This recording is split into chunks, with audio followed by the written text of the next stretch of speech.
J'ai entendu un mot que j'aime beaucoup, sérieux. Puis une des choses que je prends au sérieux, puis je pense qu'on prend au sérieux aussi, c'est la parole de Dieu. Donc, on va prendre le temps de lire le texte de Jean 2, que je vous invite à trouver, qu'on lise ensemble. Puis prendre le temps aussi de vraiment considérer qu'est-ce que ce texte dit, parce qu'il y a vraiment des choses extrêmement importantes. Donc, Jean 2, je vais lire à partir du verset 11 pour le contexte, mais on considère ce matin les versets 13 à 25.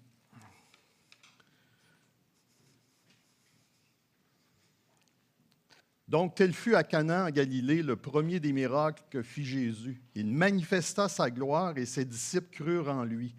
Après cela, il descendit à Capernaum avec sa mère, ses frères et ses disciples, et ils y demeurèrent que peu de jours. La Pâque des Juifs était proche, et Jésus monta à Jérusalem. Il trouva dans le temple les vendeurs de bœufs, de brebis et de pigeons, et les changeurs assis. Ayant fait un fouet avec des cordes, il les chassa du temple, ainsi que les brebis et les bœufs, et il dispersa la monnaie des changeurs et renversa les tables. Et il dit aux vendeurs de pigeons, « Ôtez cela d'ici, ne faites pas de la maison de mon Père une maison de trafic. » Ses disciples se souvinrent qu'il est écrit, « Le zèle de ta maison me dévore. » Les Juifs, prenant la parole, lui dirent, « Quel miracle montres-tu pour agir de la sorte? » Jésus leur répondit, « Détruisez ce temple, et en 3 jours, je le relèverai. » Les Juifs dirent, « Il a fallu 46 ans pour bâtir ce temple, et toi, en 3 jours, tu le relèverais. » Mais il parlait du temple de son corps. C'est pourquoi, lorsqu'il fut ressuscité des morts, ses disciples se souvinrent qu'il avait dit cela, et ils crurent à l'Écriture et à la parole que Jésus avait dite. Pendant que Jésus était à Jérusalem, à la fête de Pâques, plusieurs crurent en son nom, voyant les miracles qu'il faisait. Mais Jésus ne se fiait point à eux, parce qu'il les connaissait tous et parce qu'il n'avait pas besoin qu'on lui rende témoignage d'aucun homme, car il savait lui-même ce qui était dans l'homme. Oui. Jean 2, on a lu les versets 11 à 25.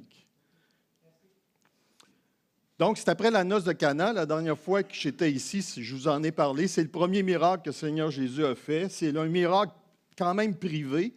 Puis c'est à ce moment-là que ses disciples qui étaient avec lui ont cru en lui.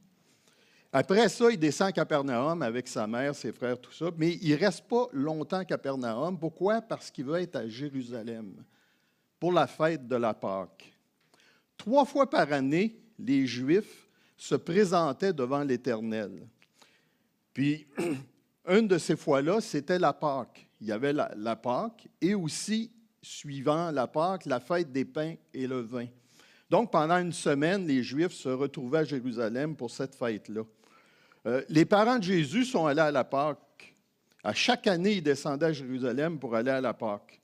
À 12 ans, qui était l'âge normalement obligatoire pour assister à la Pâque, le Seigneur Jésus est allé avec eux aussi à Jérusalem pour être là pour la Pâque. Mais cette année-ci qu'on vient de lire, puis plusieurs situent ce qu'on a lu à peu près à l'an 28, après Jésus-Christ, naturellement, bien, il monte à la Pâque, avec ses disciples probablement. Mais cette fois-ci, il monte pour commencer son ministère public. Lors des noces de Cana, il a dit à sa mère, hein, « Mon heure n'est pas encore venue. » Mais là, son heure est venue. D'ailleurs, à l'âge de 12 ans, lorsqu'il reste en arrière et que ses parents sont obligés de revenir le chercher, qu'est-ce qu'il dit à ses parents? « Ne savez-vous pas qu'il faut que je m'occupe des affaires de mon père? » Bien là, c'est le moment. C'est le moment où est-ce qu'il va commencer son ministère puis s'occuper des affaires de son père. Maintenant, le texte qu'on a lu, il nous démontre quelque chose quand même d'assez important en ce qui concerne le ministère du Seigneur Jésus, c'est qu'au tout début, même lorsque le Seigneur commence son ministère, les Juifs sont incrédules. Ils ne croient pas. On rencontre déjà au début l'incrédulité des Juifs. Et le récit le démontre.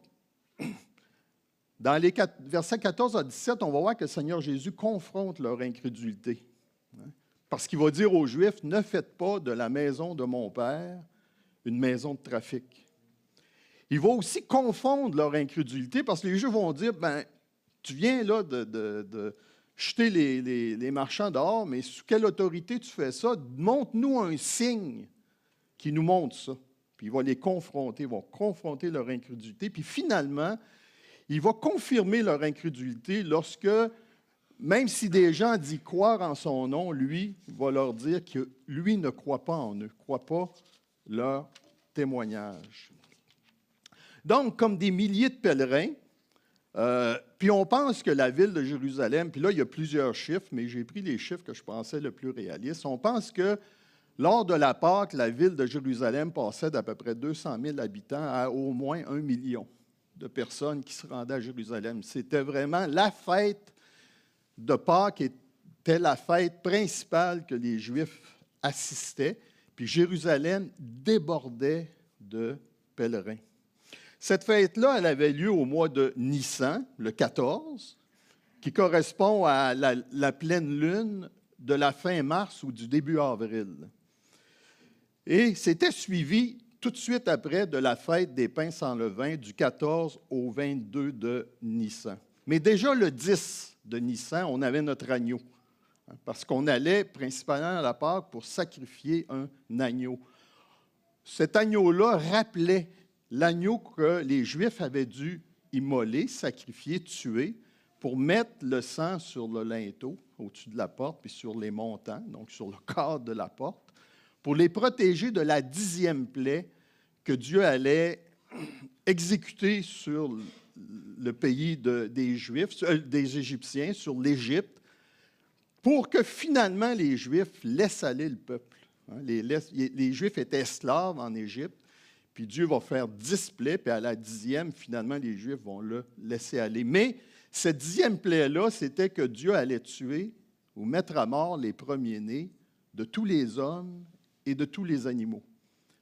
Et Dieu va dire à son peuple, pour que vous soyez protégés, pour que votre famille soit protégée, pour que les premiers-nés soient protégés, vous devez mettre ce sang-là sur le linteau, puis quand l'Esprit va passer, vous allez être protégés. Donc, à chaque année, on immolait un agneau pour se rappeler cet événement-là. Donc, il y avait des marchands d'animaux. Puis eux, ils offraient un service quand même intéressant parce qu'on comprend que beaucoup de Juifs venaient de loin. Puis d'amener notre agneau de loin, ça pouvait être difficile. Donc, on n'avait pas besoin de traîner notre agneau ou d'autres animaux qu'on voulait faire sacrifier à ce moment-là, puisqu'on en vendait déjà dans le temple. L'autre avantage, c'est qu'on sait que l'agneau qu'on immolait devait être sans défaut et sans tache. Donc, on avait des agneaux préapprouvés. Donc, ça, c'était aussi une bonne chose, parce que si on emmenait un agneau et on disait non, celui-là n'est pas bon, ça nous avait causé beaucoup de problèmes. Il y avait aussi des changeurs de monnaie. Pourquoi? Bien, la même raison. On vient de plusieurs pays. Chacun des pays ou chacune des régions a sa monnaie. Donc, on doit changer cette monnaie-là pour utiliser la monnaie qui était acceptée dans le temple. Donc, on avait besoin de changeurs. Pourquoi la monnaie? Acheter les animaux, mais aussi pour payer l'impôt du temple. Chaque homme de 20 ans et plus devait payer un impôt d'un demi-cycle dans le temple, selon Exode 30. Donc, on devait payer cet impôt-là. Donc, on utilisait la monnaie acceptée. Plusieurs disent que c'est la demi-statère de Tyr qu'on acceptait parce que c'était une monnaie qui était en haute teneur d'argent. Souvent, deux Juifs s'associaient ensemble, puis là, on donnait une statère pour payer notre impôt. On sait que par le passé, ces marchands-là, puis ces changeurs de monnaie-là, n'étaient pas dans le temple, mais étaient de l'autre côté de la vallée du Cédron.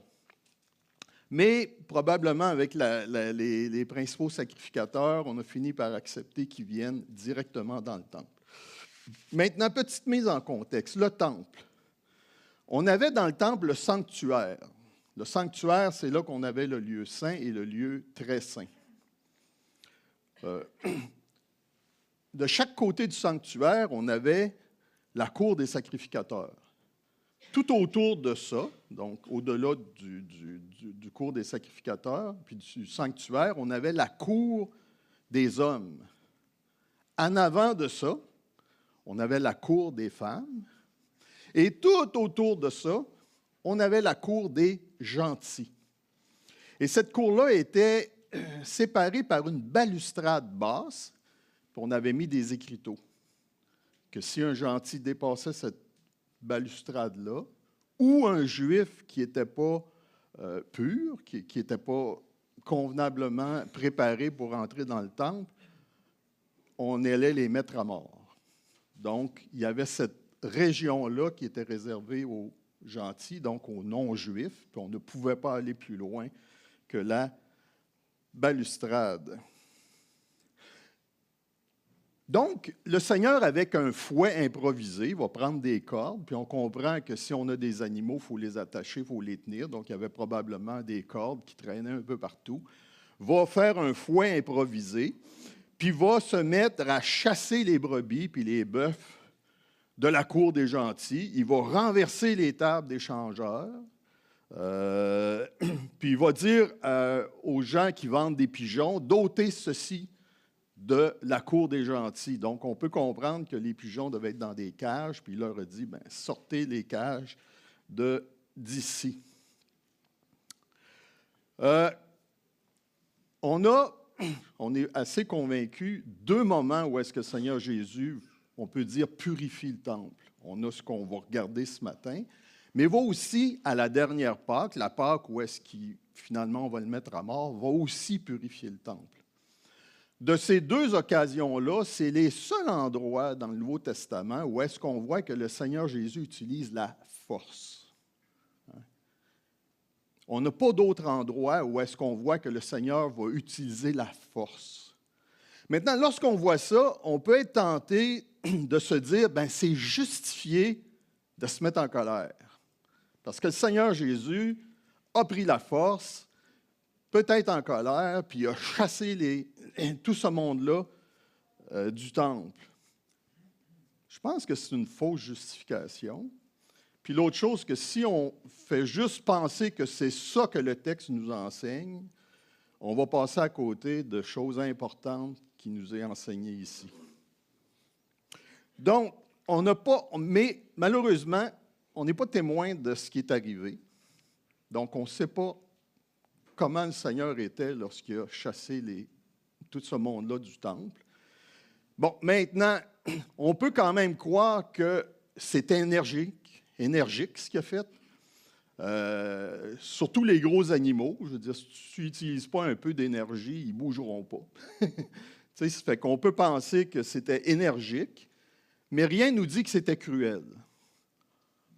Une chose qui est quand même intéressante, c'est que sûrement qu'il a utilisé une certaine mesure de force, mais acceptable, puisque à cette époque-là, lorsqu'il y avait la Pâque des Juifs, puis qu'il venait beaucoup de monde, les Romains emmenaient une garnison spéciale pour être sûr que s'il y avait un débordement ou quelque chose se passait, qu'ils allaient être capables d'intervenir rapidement. Puis dans ce cas-là, ils n'ont pas eu besoin d'intervenir, ou de tout le moins, on sait qu'ils ne sont pas intervenus. Donc, on peut penser que le Seigneur Jésus, oui, a chassé les gens puis les animaux du temple, mais que ça a été fait d'une manière qui n'a pas exigé qu'on intervienne. Maintenant, le Seigneur donne clairement la raison pourquoi il fait ça. Ne faites pas de la maison de mon Père une maison de commerce. Comment est-ce qu'ils faisaient ça, les Juifs? Comment est-ce qu'ils avaient transformé le temple ou une certaine partie du temple en maison de commerce? Comment est-ce que le Seigneur Jésus s'est justifié ce qu'il dit? Bien, ce qu'il faisait, c'est qu'il utilisait l'espace consacré aux pèlerins non-juifs, païens, de la cour des gentils, comme une place pour vendre. Donc, cet endroit-là n'était plus disponible pour les païens qui étaient venus là pour adorer. L'autre chose, c'est que vous pouvez vous imaginer que lorsqu'on assemble cette quantité d'animaux-là, puis si on avait 1 million de personnes, combien d'animaux on sacrifiait à ce moment-là? Ça devait être un nombre quand même assez considérable d'animaux. Bien, on peut comprendre que ces animaux-là ne sont pas tranquilles. Ils font du bruit, puis ils se manifestent. On peut penser aussi que toute cette foule-là qui vient, puis qui regarde, puis qui négocie leurs animaux, ben, quand il y a du commerce, il y a du bruit. Donc, dans toute cette cacophonie-là, comment est-ce que les Juifs, les non-Juifs, comment est-ce que les païens croyants pouvaient venir adorer Dieu dans l'endroit qui leur était réservé? Donc, c'est ça le reproche que le Seigneur Jésus leur fait.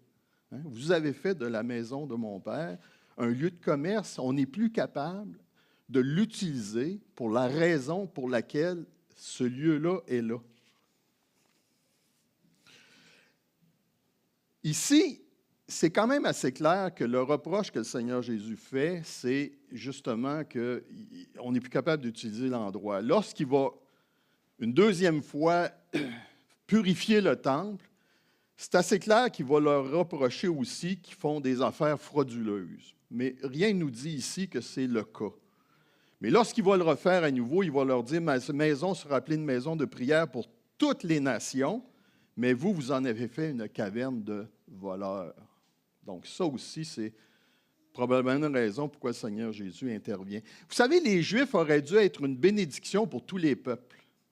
Hein? Lorsque Dieu a dit à Abraham qu'il serait une grande nation, il lui a dit à Abraham qu'il allait être une bénédiction pour tous les peuples. Puis là, il empêche justement ces nations-là, tous ces peuples-là, d'être capables de venir adorer dans le temple. L'autre chose, c'est que les Juifs s'attendaient que le Messie allait venir puis se débarrasser des nations, puis surtout des Romains. Puis revenir maître chez eux en Israël, parce qu'ils n'étaient plus maîtres chez eux, c'est les Romains qui gouvernaient l'endroit.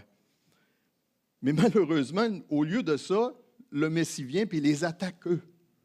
Puis il leur dit, vous avez transformé le temple dans quelque chose qui ne devrait pas être.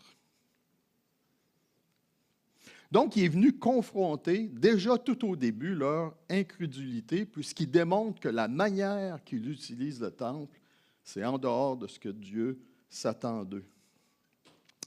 Le texte nous dit que les disciples se sont rappelés, et à ce moment-là, ou plus tard, on ne sait pas, mais les disciples se sont rappelés qu'il est écrit « Le zèle de ta maison me dévore ».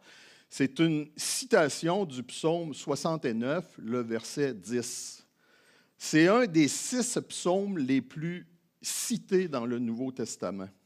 Dans ce psaume-là, David exprime comment lui-même il est ridiculisé, qu'il est outragé, qu'il porte l'opprobre, c'est-à-dire qu'il est publiquement humilié à cause de son amour pour Dieu, puis de son amour et de son attachement pour le temple.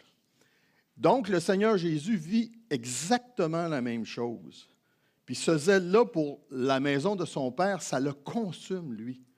Hein? Il est fortement affecté dans ses émotions, il est fortement affecté dans sa personne. J'ai lu à propos de ce texte-là, ce petit commentaire-là que je vous lis. Citation, « C'est d'ailleurs à ce moment-là que l'on sait qu'on est spirituellement mûr ou mature, on pourrait dire, lorsque Dieu est déshonoré et qu'on ressent la douleur. » Fin de la citation. C'est ça que le Seigneur Jésus ressentait, la douleur de ce qu'on avait transformé le temple et surtout la partie pour les nations, puis qu'on en avait fait un lieu de commerce. Mais les Juifs aussi vont confronter le Seigneur Jésus, puis ils vont demander un miracle, un signe. Montre-nous que tu as l'autorité de faire qu'est-ce que tu viens de faire. Puis dans sa réponse, le Seigneur va leur donner un signe. Mais pas celui qui s'attend, puis un signe qui va les confondre, eux, dans leur incrédulité. Et on peut s'attendre que c'était normal que les Juifs ne restent pas à rien faire. Il était quand même, surtout le Sanhédrin, puis le souverain sacrificateur était quand même responsable du temple. Donc, on vient de poser une action dans le temple qui est quand même assez majeure. Donc, c'est normal qu'ils approchent le Seigneur Jésus et lui disent, tu sais, sous quelle autorité tu fais ça? Puis montre-nous par un signe l'autorité que tu as pour faire ça. Mais je pense que leur demande nous démontre 2 choses quand même importantes. La première chose, c'est qu'ils sont plus préoccupés par l'aspect légal de l'action que l'aspect spirituel que le Seigneur Jésus veut leur faire comprendre. Eux, là, c'est pas, peut-être il a raison, peut-être que finalement, on est en train de transformer. C'est pas ça, là, eux. C'est, montre-nous ton autorité. Démontre-nous que tu as l'autorité de faire qu'est-ce que tu viens de faire. Donc, ils ne sont pas soucieux que peut-être qu'ils ont déshonoré Dieu, ils ne sont pas soucieux de confesser qu'ils ont peut-être mal agi. L'autre chose, c'est que je pense qu'ils ne sont pas vraiment sincères dans leur demande d'un signe. On a lu au verset 23 que pendant que le Seigneur Jésus est à la Pâque, il a fait de nombreux signes. Mais ça ne semble pas suffisant, parce qu'ils vont demander un signe. Mais un signe en particulier, il faut que ce signe-là démontre que le Seigneur Jésus a l'autorité de faire ce qu'il vient de faire. Sans trop dire, c'est ça qu'on voudrait voir, mais au moins ça doit démontrer que tu as l'autorité d'agir de la sorte. Et vous savez, ça ne sera pas la première fois qu'on va demander au Seigneur Jésus un signe. Dans Jean 6, il est arrivé la même chose. Le Seigneur va nourrir une foule avec de 5 000 hommes, donc ça veut dire une foule plus grande encore que 5 000 personnes, si on compte les femmes et les enfants, qui pouvaient probablement être là. Donc, il a déjà fait un signe. On est étonné parce qu'il a traversé le lac, puis là, il n'y a plus de barque, puis il est rendu à un autre endroit quand finalement on le trouve. Bon, ils ne l'ont pas vu marcher sur les eaux, mais on est quand même étonné comment est-ce qu'il a fait pour venir d'ici à là, puis traverser le lac, il n'y a plus de barque. Mais malgré ça, malgré ce que le Seigneur Jésus a fait, on lit dans Jean 6, 30, « Quel miracle fais-tu donc, lui dirent-ils, afin que nous le voyions et que nous croyions en toi? » Que fais-tu? Il semblerait que nourrir 5 000 personnes, ce n'est pas suffisant. D'ailleurs, nourrir 5 000 personnes, même bien organisées, c'est déjà tout un contrat. Dans une autre occasion, les pharisiens et les sadduciens vont l'aborder, puis pour l'éprouver, ils vont lui demander de faire un signe, mais un signe venant du ciel. C'est un petit peu plus précis, là. On veut un signe, mais on veut un signe qui vient du ciel. Vous savez, le Seigneur Jésus n'a jamais répondu à toutes les demandes de signes qu'on lui a faites. On ne peut pas domestiquer Dieu. Vous savez, Dieu, ce n'est pas un magicien qui doit se prouver. Et de toute manière, qu'on fasse les signes qu'on veut, on peut toujours les excuser. Donc, quand on lui demande un signe qui vient du ciel, le Seigneur va leur faire un reproche, puis il va leur dire, vous pouvez lire le ciel, vous pouvez savoir, en regardant le ciel, s'il va faire beau ou pas beau le lendemain matin. Mais vous ne pouvez pas discerner les signes des temps. Vous n'avez aucun discernement spirituel. C'est ça que le Seigneur leur dit. Hein? Puis il va leur donner quand même un signe. Quel signe il va leur donner? Celui de Jonas. Il dit, je vous donne le signe de Jonas. Puis il les quitte, puis il s'en va. Des fois, je trouve que c'est une bonne manière d'agir. Les arguments ne donnent rien parce que, vous savez, aucun miracle, dans ma perspective puis dans ma croyance, aucun miracle va convaincre une âme incrédule. Aucun miracle. Maintenant, dans notre passage, le Seigneur aussi donne un signe. Il leur dit, « Détruisez ce temple et en 3 jours, je le relèverai. » Bon. Et on voit encore leur incrédulité parce que eux, là, ce qu'ils comprennent, c'est le côté physique de la chose. Détruisez toutes ces installations-là, puis moi, en 3 jours, je vais les relever. Puis Nicodème, il fait un petit peu la même chose. Hein? Lorsque le Seigneur Jésus lui dit, il faut naître de nouveau, sa première pensée, c'est quoi? Mais je peux-tu rentrer dans le ventre de ma mère à l'âge que j'ai puis renaître?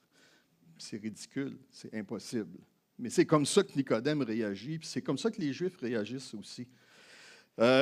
Ça marque l'imagination, ce que le Seigneur Jésus dit, hein? Parce que même 3 ans plus tard, on s'en rappelle. Hein? Lorsqu'on l'accuse faussement, puis que le Sanhédrin essaye de trouver des faux témoins, puis finissent par en trouver, qu'est-ce que les faux témoins disent? On l'a entendu dire, je détruirai ce temple fait de main d'homme, et en 3 jours, j'en bâtirai un autre qui ne sera pas fait de main d'homme. 3 ans plus tard, on s'en rappelait.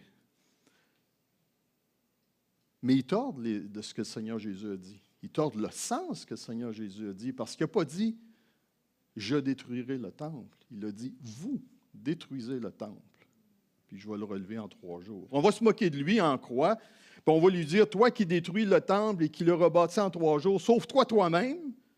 Si tu es fils de Dieu, descends de la croix. Même des années plus tard, on va avoir des faux témoins qui vont accuser Étienne d'avoir dit, hein, puis je cite ici le acte 6, « Cet homme, en parlant d'Étienne, ne cesse de proférer des mensonges, des paroles contre le lieu saint et contre la loi, car nous l'avons entendu dire que Jésus, ce Nazaréen, détruira ce lieu et changera les coutumes que Moïse nous a données. » Donc, après tant d'années, ça a persisté d'avoir mal compris ce que le Seigneur Jésus a dit. Mais Jean y ajoute une note explicative au verset 21 pour nous faire comprendre de quoi le Seigneur Jésus parle. Mais il parlait du temple de son corps. Et dans ce prologue, Jean il a quand même pris le temps de présenter le Messie, puis particulièrement d'écrire que la parole, le Messie, a été faite chair et elle a habité parmi nous, pleine de grâce et de vérité. Donc, cette parole-là, le Messie a pris un corps pour habiter la terre, pour littéralement fixer sa tente. On pourrait inventer un mot pour venir tabernacler parmi nous, être le temple de Dieu parmi nous. Donc, il y avait ce temple-là à Jérusalem qui était la manifestation de la présence de Dieu qui habite parmi les hommes. Mais quand le Seigneur Jésus s'est incarné, Dieu en Christ a revêtu une tente, un corps, son temple, pour manifester personnellement aux hommes, puis elle a habité où? Parmi nous. Donc, Paul va dire aux Colossiens, car en lui habite corporellement toute la plénitude de la divinité. Donc, le Seigneur utilise quand même un langage voilé, énigmatique. Il va le faire souvent avec les paraboles. Hein, il va enseigner des choses, mais indirectement dans une parabole. On va examiner ce que le Seigneur dit. Il dit, « Détruisez ce temple et en 3 jours, je le relèverai. » Donc, l'attention des Juifs, ce n'est pas sur le fait qu'il dit de détruire le temple, mais sur le fait de le rebâtir en 3 jours. C'est ça qui les arrête. C'est là-dessus qu'ils se posent des questions. Flavien Joseph, un historien juif du 1er siècle, nous dit que la reconstruction du temple a débuté lors du règne d'Hérode le Grand, environ 18 ou 19 avant Jésus-Christ, puis qu'elle a été achevée en 63 durant le règne d'Hérode Agrippa. Donc, ça a pris beaucoup de temps. Et d'ailleurs, c'est encore plus loin. On n'avait pas fini à ce moment-là de continuer à reconstruire le temple. Puis, chose quand même intéressante, c'est que 7 ans plus tard, les Romains vont complètement le détruire. Exactement comme le Seigneur Jésus avait prophétisé qu'il ne resterait pas de pierre sur pierre. Donc, ce que les Juifs disent, c'est que ça a pris 46 ans de travaux pour en arriver à ce qu'on a là. Puis toi, tu es en train de nous dire que de 3 jours, tu vas tout refaire ça.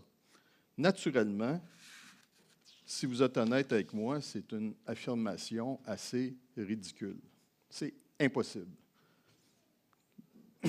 Mais plus précisément, le Seigneur dit, détruisez ce temple. Puis, lorsque le Seigneur dit ça, il est dans le temple. Il est dans le lieu où est-ce qu'on est en train de parler. Et, chose intéressante, c'est que lorsque le Seigneur Jésus dit, détruisez ce temple, il utilise le terme pour parler du sanctuaire et non de l'ensemble du temple. Donc, il est en train de parler, de faire référence au sanctuaire. Et ce que le Seigneur Jésus est en train de faire, c'est qu'il est en train de leur dire, ce n'est pas nécessairement de la bâtisse que je parle, mais de ce qu'elle représente. La présence de Dieu parmi les hommes. Donc, lorsqu'il dit « détruisez ce temple », ce qu'il fait référence, c'est sa mise à mort à lui, et non la destruction du sanctuaire. Et en 3 jours, je le relèverai. Tous les auditeurs, puis même les disciples, n'ont pas compris à quoi faisait référence le Seigneur Jésus à ce moment-là. Donc, pour les Juifs, ils pensaient qu'ils allaient reconstruire l'ensemble des installations, même s'ils vont utiliser le terme sanctuaire, mais pour eux autres, dans leur tête, c'est l'ensemble des installations qui sont là. C'est intéressant parce que le Seigneur Jésus utilise le terme « relève ». Puis il peut avoir une double signification, ce terme-là. Ça peut vouloir dire ériger, élever, construire un immeuble, mais ça peut vouloir dire aussi réveiller du sommeil, de la mort ou relevé de la mort.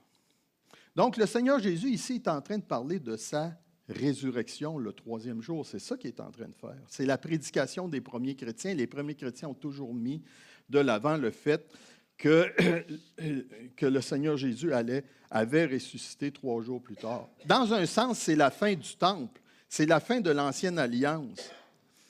Dans un sens, à ce moment-là, lorsque le Seigneur Jésus a été mis à mort, le temple a été détruit. Bien que, comme je l'ai mentionné tout à l'heure, en 70, les Romains vont complètement le détruire. Il ne restera pas de pierre sur pierre, c'est ce que le Seigneur avait dit. Et que si aujourd'hui on voit des Juifs prier au mur des lamentations, ce n'est pas le temple, c'est juste un mur de soutènement sur lequel le temple était érigé. Paul va enseigner aux Éphésiens que l'Église est édifiée sur le fondement des apôtres et des prophètes et qu'elle s'élève pour être un temple saint dans le Seigneur. Donc, Paul va utiliser ce symbole-là de temple pour imager l'Église, le corps de Christ, puisque Dieu habite maintenant par son esprit où? Dans les croyants. C'est ce que Paul va dire aux Corinthiens. Hein, ne savez-vous pas que vous êtes le temple de Dieu et que l'Esprit de Dieu habite en vous? Et c'est intéressant parce que plus tard, le Seigneur va dire à la femme samaritaine, « Crois-moi, l'heure vient où ce ne sera ni sur cette montagne, ni à Jérusalem. » Et qu'est-ce qu'il y avait à Jérusalem? Le temple, que vous adorez le Père, mais l'heure vient et elle est déjà venue. C'est lorsque lui était là sur la terre, lorsque Dieu habitait parmi eux, où les vrais adorateurs adoreront le Père en esprit et en vérité, car ce sont là les adorateurs que le Père demande. On n'a plus aujourd'hui besoin du temple. Et dans un sens, l'Église est la présence de Dieu parmi nous. Les disciples n'auraient pas pu expliquer ça à ce moment-là, lorsqu'ils entendent ces échanges-là. Jean va admettre, après la résurrection, que c'est là qu'il a compris ce que le Seigneur Jésus disait, hein, qu'il s'est souvenu de ces paroles-là, qu'il a reconnu que c'était conforme aux Écritures. Et d'ailleurs, c'est intéressant, à la fin de Jean, lorsque Pierre et lui sont allés au tombeau, parce que Marie Magdala leur a dit, le tombeau est vide, donc ils courent pour aller voir si c'est vrai, qu'est-ce qu'elle a dit. Puis que lui-même entre, Jean va écrire, il crut, parce qu'il n'avait pas compris encore, selon les Écritures, que Jésus devait ressusciter des morts. Et vous savez, dans son évangile, à 10 reprises, Jean va utiliser des expressions comme dit l'Écriture ne peut être anéantie, l'Écriture s'accomplit selon l'Écriture pour appuyer ce qu'il dit. Les Écritures sont vitales. Elles sont la puissance de notre témoignage, puis elles sont la nourriture de notre âme. Donc, pendant que Jésus était à Jérusalem pour la fête de la Pâque et des pains sans levain, donc pendant plus d'une semaine ou à peu près 8 jours, il y a plusieurs qui crurent en son nom, mais lui ne se fiait pas à eux, puis il va confirmer leur incrédulité dans les derniers versets.